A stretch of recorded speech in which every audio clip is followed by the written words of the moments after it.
कैसे हैं आप। मैं फिर से आपके लिए वीडियो लेकर आई हूँ और आज जो भारत में संसाधन भाग 1 के हम प्रश्न उत्तर कर रहे थे उसमें हमने सारे जो विकल्प वाले क्वेश्चन थे, जोड़ियां, रिक्त स्थान, वो सब किए। उसी में आगे बढ़ते हुए आज हम लघु उत्तरीय प्रश्न हल करने का प्रयास करेंगे, है ना। तो लघु उत्तरीय प्रश्न जो है अति लघु उत्तरीय यानी बहुत शॉर्ट वाले अति लघु उत्तरीय प्रश्न हम हल करेंगे, जिसमें प्रश्न नंबर 1 है आपका कि मृदा अपरदन क्या है ना। मृदा अपरदन से क्या तात्पर्य है या मृदा अपरदन से आप क्या समझते हैं। तो इसका आंसर हम इस प्रकार से सभी जानते हैं। मृदा अपरदन मतलब मृदा का जो उपजाऊ भाग है वो हट जाना, है ना, अपनी जगह से, चाहे वो जल के द्वारा हो, हवा के द्वारा हो या अन्य किसी कारण से। तो इसको हम जब लिखेंगे तो ऐसे लिखेंगे कि बहते हुए जल, हवा, जीव जंतुओं व मानव की क्रियाओं द्वारा, है ना, क्रियाकलापों द्वारा, है ना, मानव की कलापों द्वारा, क्रियाकलाप कुछ भी हो सकते हैं, है ना, क्रियाकलापों द्वारा भूपटल के ऊपरी भाग की उपजाऊ मिट्टी की परत के कट जाने, बह जाने या उड़ जाने को मृदा अपरदन कहते हैं। अपरदन मतलब वहां से वो चीज हट गई। उपजाऊ मिट्टी हम सब जानते हैं, भूमि के ऊपरी भाग जो है बहुत उपजाऊ होता है और जब वो उसका क्षरण हो जाता है तो उत्पादकता कम हो जाती है ना, वो फसल जितनी अच्छी होती थी उतनी नहीं होगी, वही उपजाऊ भाग होता है। तो वो पानी के बह जाने से हो जाता है या हवा बहुत तेज चलती है तो कट उड़ जाता है ना, या मनुष्य की क्रियाकलापों या जीव जंतुओं की क्रियाकलापों के द्वारा वो हट जाती, तो उसको मृदा अपरदन कहा जाता है।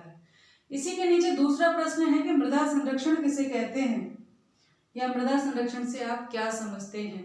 तो अपरदन का अर्थ है हट जाना और संरक्षण का अर्थ है उसको बचाना, है ना।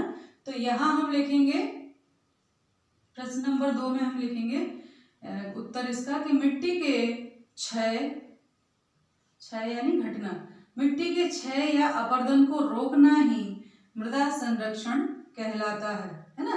बढ़ती हुई मृदा संरक्षण है, बढ़ती जनसंख्या ने प्राकृतिक संसाधनों को बहुत नुकसान पहुंचाया है, इसीलिए संरक्षण द्वारा इसे रोका जा सकता है। यानी मिट्टी का जो क्षय है या अपरदन है उसको रोक लेना ही संरक्षण है ना। और वो कैसे रोका जाता है, बंधन द्वारा, पेड़ लगाकर, है ना, बहुत सारे उपाय द्वारा इनको रोका जा सकता है। चूंकि सिर्फ संरक्षण की बात कही है तो हम इस तरह से उसको लिखेंगे सिर्फ, क्योंकि अति लघु उत्तरीय है, बहुत छोटा प्रश्न है, 1 लाइन में 1.5 लाइन में हमें लिखना है।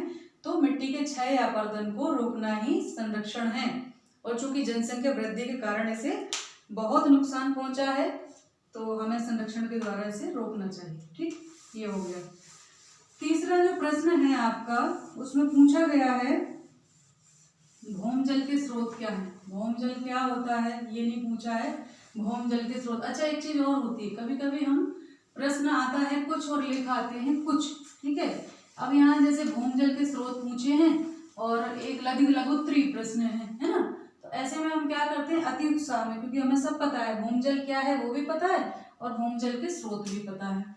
तो हम क्या करेंगे, सबसे पहले तो ये लिख देंगे कि भौम जल क्या है, यानी पृथ्वी की सतह के नीचे पाया जाने वाला जल भौम जल है, और फिर उसके स्रोत लिखेंगे। तो ये सब करने की आवश्यकता नहीं है, क्योंकि प्रश्न को अच्छे से पढ़कर ये देखना जरूरी है। प्रश्न में जितने भी प्रश्न पत्र में क्वेश्चन होते हैं सभी महत्वपूर्ण होते हैं, सभी के अपने अपने अंक होते हैं।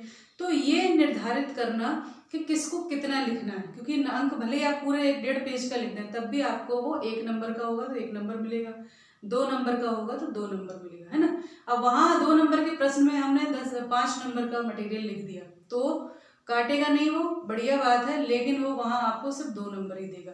और जहां आपका जो समय था जो आपको 5 नंबर के प्रश्न पर देना था वो आपका कम हो जाएगा, वहां आप 2 नंबर की सामग्री लिखे आओगे। तो क्या हुआ, हम कहेंगे हमने तो प्रश्न पूरा हल किया लेकिन हमें पूरे नंबर क्यों नहीं मिले, सही भी था, बहुत अच्छे से तैयारी की थी। लेकिन ये गलतियां अक्सर हम करते हैं, तो इन गलतियों से बचना है कि भौम जल, पहले प्रश्न पढ़े। और सिर्फ कई बार ऐसे भी होता है, उन्होंने पूछा है भौम जल के स्रोत क्या है, आप लिखे आएंगे भौम जल क्या है और कहेंगे हमने तो लिखा था, लेकिन प्रश्नों के उत्तर, हमें प्रश्न के नंबर नहीं मिले पर उसके उत्तर के, क्योंकि पूछा कुछ लिखा कुछ। अक्सर ये त्रुटियां प्रश्न पत्र के अति उत्साह में, कुछ प्रेशर में बच्चे करते आते हैं। तो हमें बड़े धैर्य से, सावधानी से प्रश्न पत्र पढ़ना है और प्रश्न पत्र पढ़ने के बाद ही उत्तर लिखेंगे। कैसे लिखना है, कितने नंबर का है, उसके अकॉर्डिंग हमें शब्द सीमा भी ऊपर दी हुई होती है प्रश्न पत्र में, उसके अनुसार ही लिखना है। थोड़ा बहुत इधर उधर हो सकता है। तो प्रश्न नंबर 3 है कि भौमजल के स्रोत क्या हैं। तो यहाँ हम इसे ऐसे लिखेंगे, अगर भूमिका नहीं भी बांधेंगे तो भी कोई दिक्कत नहीं, पर अगर बांध लें तो बहुत अच्छी बात है कि भौमजल के स्रोत, भौमजल के स्रोत निम्नलिखित है ना। यहाँ हम लिखेंगे भौमजल के स्रोत निम्नलिखित हैं, निम्नलिखित हैं, ठीक है। और वो कौन कौन से हैं, तो यहाँ हम लिखना शुरू करेंगे, कुओं, ट्यूबवेल, ट्यूबवेल, कुओं, ट्यूबवेल, और उसके अलावा कुओं और ट्यूबवेल के द्वारा, ट्यूबवेल के द्वारा भौमजल को, भौमजल को सतह पर, सतह पर लाया जाता है, लाया जाता है। तो स्रोत कौन से हो गए, कुएं हो गए, भौमजल हो गए। अब जल के तो स्रोत बहुत है, तालाब भी है, लेकिन तालाब सतही जल है ना, और झरना सतही जल है, लेकिन भौमजल यानी पृथ्वी के नीचे से निकालना, तो वो कौन से स्रोत हैं, तो ट्यूबवेल के द्वारा। और कुआं आपने देखा होगा, खुदा रहता है, कभी देखना। तो एक तो सूखे कुएं होते हैं, उसमें ट्यूबवेल लगा रहता है, उससे बाहर आता है। एक होता है कुएं भरे रहते हैं, तो वो कुएं ऐसा नहीं है कि जितने भरे हैं उतने ही भरे रहते हैं, उसमें निरंतर नीचे से पानी निकलता रहता है। आप कभी देखें जब सिंचाई होती है तो पूरा कुआं खाली कर देते हैं, लेकिन अगले ही दिन आप जाएंगे तो वो फिर से भर जाता है, क्योंकि उसके नीचे से निरंतर पानी निकलता रहता है ना। एक समय सीमा, यानी एक 24 घंटे में वो कितना भर सकता है, उसकी अपनी क्षमता है, जितना प्रेशर से उसमें पानी निकल रहा है ना। तो वो भौमजल निकल रहा है बाहर की तरफ। तो यहाँ पर हम क्या कहेंगे कि कुओं और ट्यूबवेल के द्वारा भौमजल को सतह पर लाया जाता है, और मानवीय उपयोग के अतिरिक्त, मानवीय उपयोग के अतिरिक्त, उपयोग के अतिरिक्त क्या किया जाता है, मानवीय उपयोग के अतिरिक्त सिंचाई, सिंचाई ये लिख देंगे, वैसे नहीं भी लिखें तो कोई दिक्कत नहीं है। सिंचाई, बागवानी आदि के लिए उपयोग किया जाता है। सिंचाई व बागवानी, कृषि की सिंचाई, कृषि की सिंचाई व बागवानी के लिए उपयोग किया जाता है ना। बागवानी के लिए जो है ये उपयोग किया जाता है, किया जाता है ना, किया जाता है। इस प्रकार से हम लिख सकते हैं कि ये भौमजल के स्रोत हैं, है ना।